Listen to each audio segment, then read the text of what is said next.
नमस्कार, मैं शिवम शर्मा। जनसंपर्क टुडे में आपका स्वागत है। आइए देखते हैं आज दिन भर की खास खबरें। राज्यपाल श्री मंगूभाई पटेल ने धरती आबा अभियान के तहत सीहोर जिले के ग्राम झोलियापुर में आयोजित राज्य स्तरीय शिविर में कहा कि केंद्र सरकार द्वारा भगवान बिरसा मुंडा की 50वीं जयंती पर शुरू किया गया जनजातीय ग्राम उत्कर्ष अभियान जनजातीय सशक्तिकरण और समावेशी विकास की दिशा में एक ऐतिहासिक कदम है। कार्यक्रम के आरंभ में कलेक्टर श्री बालागुरु के ने जिले में संचालित हो रहे धरती आबा अभियान के बारे में विस्तार से जानकारी दी। धरती आबा जनजातीय ग्राम उत्कर्ष अभियान ग्राम झोलियापुर के कार्यक्रम में आज मेरे को उपस्थित होने का मौका मिला। ऐसे तो मैं डिस्ट्रिक्ट में आगे भी आ गया, जब राजभवन बना तभी पहला दौरा मेरा ये डिस्ट्रिक्ट में हुआ है और ऐसे कार्यक्रम में हर एक डिस्ट्रिक्ट में मैं जाता रहता हूँ। धरती आबा जो योजना है वो केंद्र सरकार का आयोजन हुआ है। प्राइम मिनिस्टर ने बिरसा मुंडा की जन्म जयंती थी तभी उनकी शुरुआत किया है, जहां ट्राइबल की 500 से ज्यादा पॉपुलेशन है, बस्ती है। वो गांव को ये धरती आबा का जो भी कार्यक्रम है वो ऐसे गांवों में किया जाने वाला है। आज ऐसा माना जाता है कि मध्य प्रदेश में करीब 1,90,00,000 का आदिवासी पॉपुलेशन होगा और जो गांवों में बसने वाले ऐसे शहर में भी बसते हैं, मगर गांव जो है योजना में प्रदेश के 51 जिलों में 267 यानी 267 विकास खंडों यानी तहसील में 11,377 गांवों में बसे हुए निर्वासित 18,58,795 जनजातीय परिवार हैं। कितने परिवार हैं? 18,58,795 जनजाति परिवार हैं। उसके लिए ऐसे सभी के लिए ये योजना बनी हुई है।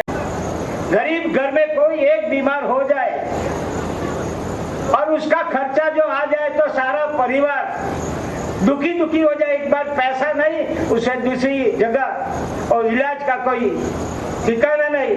मगर ये आयुष्मान कार्ड जो 5 साल के लिए और उसमें 5 लाख रुपये का प्रावधान किया। 50 जितने जिलों में 2911 विकास खंडों यानी सारे देश की बात है, इतने विकास खंडों में सारा ट्राइबल परिवार देश का सब इसमें धरती आबा योजना में आ जा। इंदिरा गांधी राष्ट्रीय वृद्धावस्था पेंशन का प्रमाण पत्र आपको भी प्रदान किया जा रहा है। एक बार सभी हितग्राहियों के लिए जोरदार तालियां बजनी चाहिए। सारा दिन चलेगा। आप सब कहाँ से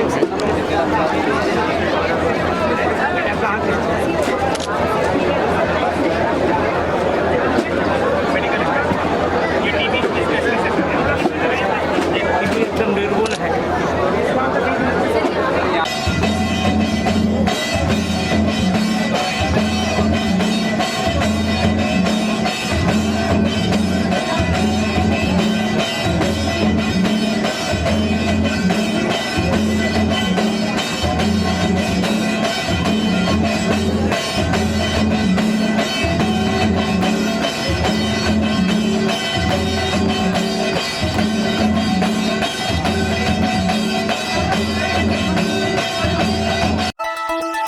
मुख्यमंत्री डॉक्टर मोहन यादव की अध्यक्षता में आज मंत्रिपरिषद की बैठक संपन्न हुई।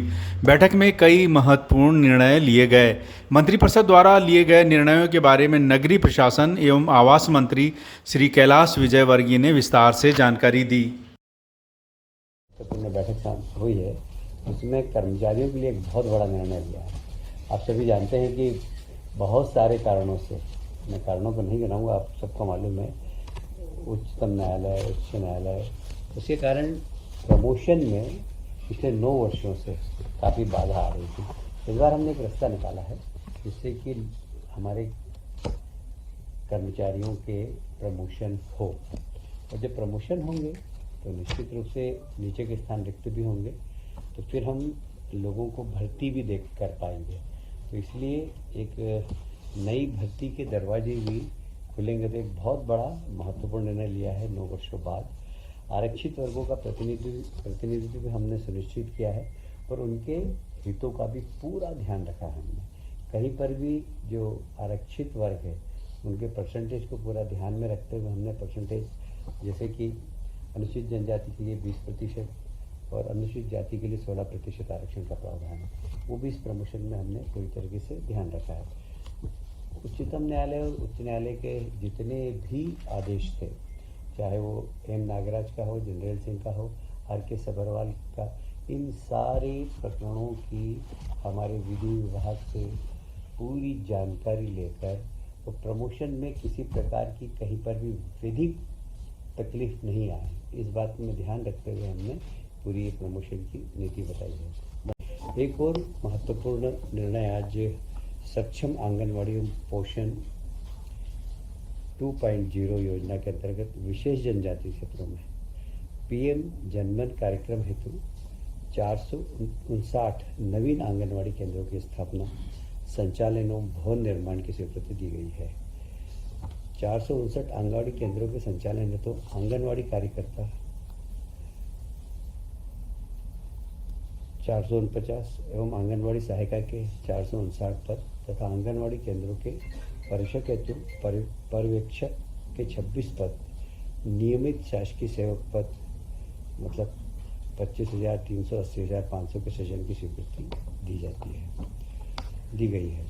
वर्ष 25-26 से 30-31 तक योजना पर राशि का व्यय भारत सरकार द्वारा प्राप्त स्वीकृति के अनुसार किया जाएगा। उल्लेखित अवधि में योजना पर कुल राशि 143.46 करोड़ का व्यय अनुमानित है। इसमें केंद्र की सहायता 72 करोड़ है और राज्यांश 70 करोड़ है। ये ऐसी जातियाँ, आप जानते हैं, बेगा जाति, जो इस प्रकार के सहरिया, ये सब जातियों के गांव भी फैले हुए होते हैं। साधारणतः हम आंगनवाड़ी 400 से 500 की संख्या में खोलते हैं, पर यहाँ पर 100 की संख्या होगी, वहाँ पर भी हम आंगनवाड़ी खोल सकेंगे।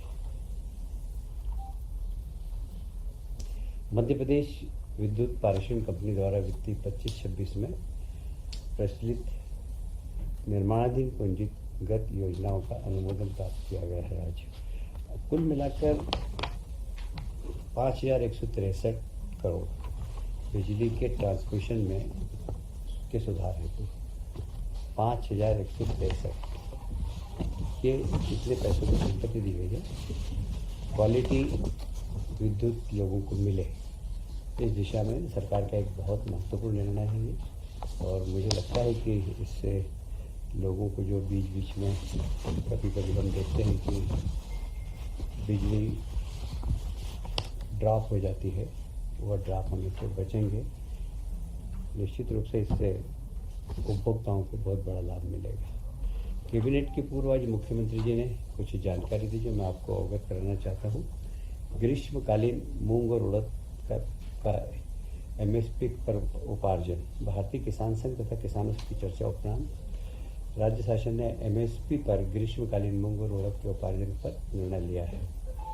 कृषि मंत्रालय भारत सरकार के ग्रीष्मकालीन मूंग तथा उड़द के उपार्जन पर कुल लक्ष्य उत्पादन के अनुमान 25% के स्थान पर 40% का लक्ष्य निर्धारित किया गया है।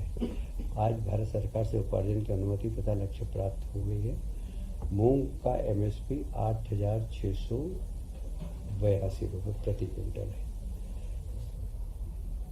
36 मूंग उत्पादक जिलों में किया जाना प्रस्तावित है। उड़द MSP 7,400 प्रति क्विंटल है। इसका उपार्जन 13 उड़द उत्पादक जिलों में किया जाना प्रस्तावित है। पंजीयन 19 जून से 6 जुलाई तक तथा उपार्जन 7 जुलाई से 6 अगस्त तक किया जाएगा। ये किसानों के लिए एक तरीके से बहुत बड़ा तोहफा है। कल फिर मिलते हैं दिन भर की खास खबरों के साथ, तब तक के लिए नमस्कार।